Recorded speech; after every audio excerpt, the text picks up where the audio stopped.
السلام علیکم ورحمۃ اللہ وبرکاتہ۔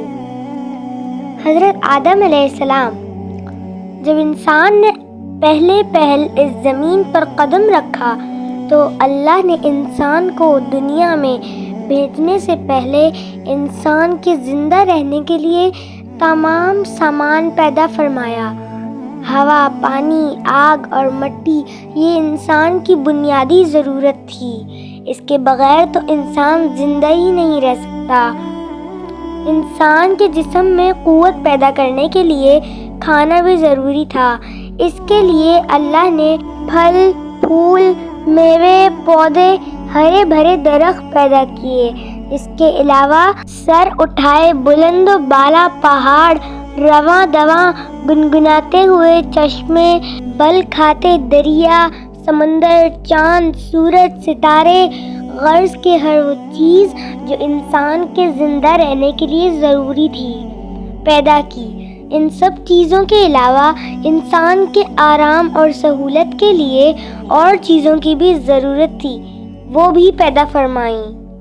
زمین آسمان کے اندر بے شمار چھپے ہوئے خزانے اور وسائل ہیں، مثلاً لوہا، چاندی، ابرق، تیل، کوئلہ اور گیسیں ہیں۔ یہ تمام چیزیں انسان کی ضرورت کی ہیں، ان سے انسان فائدہ حاصل کرتا ہے۔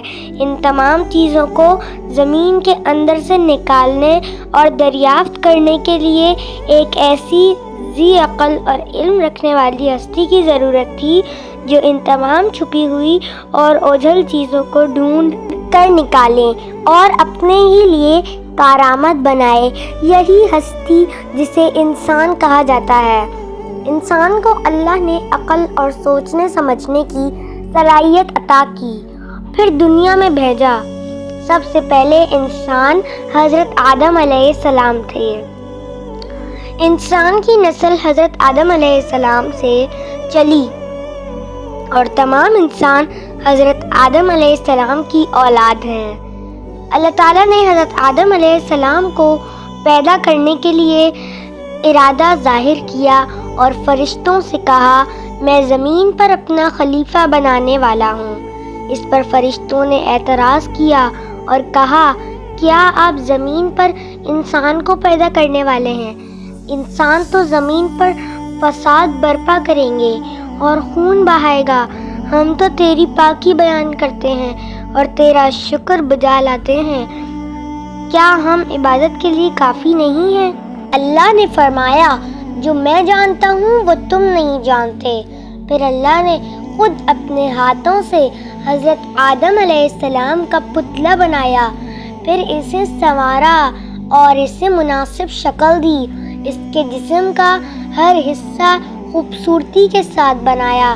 پھر اس مٹی کے پتلے میں اللہ نے اپنی روح پھونکی۔ پھر اللہ نے فرشتوں سے پوچھا کہ چیزوں کے نام بتاؤ اگر تم سچے ہو۔ فرشتوں نے جواب دیا، ہم نہیں جانتے، سب سے زیادہ تو آپ جاننے والے ہیں۔ ہم کو تو بس اتنا ہی علم ہے جو آپ نے ہم کو سکھایا ہے، آپ بڑے علم اور برکت والے ہیں۔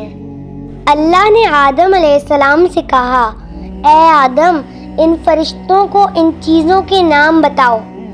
اللہ نے آدم کو تمام چیزوں کے نام بتا دیے تو آدم کے علم میں تمام باتیں آ گئیں۔ آدم نے ان چیزوں کے نام بتا دیے تو اللہ نے فرشتوں سے کہا، کیا میں تم سے نہ کہتا تھا کہ آسمانوں اور زمینوں کے اندر کی سب پوشیدہ باتوں کو جانتا ہوں، اور جو کچھ تم ظاہر کرتے ہو اور چھپاتے ہو سب کا علم رکھتا ہوں۔ اللہ تعالیٰ نے فرشتوں سے کہا کہ آدم کو سجدہ کرو۔ تمام فرشتوں نے آدم کو سجدہ کیا، لیکن ابلیس نے سجدہ کرنے سے انکار کر دیا، وہ غرور کرنے والوں میں سے تھا۔ تجھے کس چیز نے سجدہ کرنے سے روکا جبکہ میں نے تجھے حکم دیا تھا؟ اللہ نے پوچھا۔